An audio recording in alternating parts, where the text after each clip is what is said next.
Hola, hola, hola, estoy probando a ver cómo se ve. Parece que me sale más bien grabarlo y después subirlo que hacerlo en directo. En directo como que baja un poco la calidad. Pero estoy probando, estoy viendo. A ver.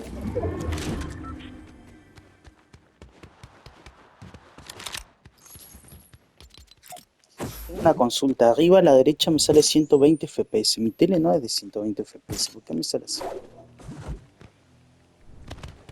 Después quiero saber una configuración que no entiendo.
Corre cierta distancia entra en bien Hosh.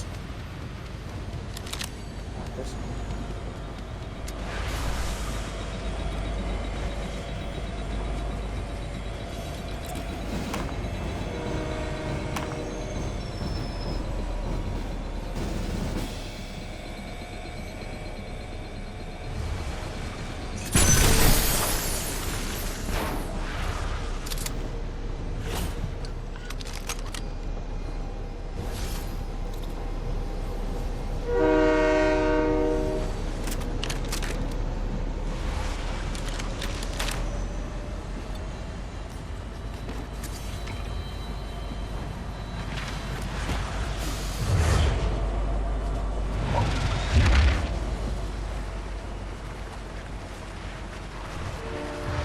Bueno, dejo el video hasta acá porque si no se hace muy largo.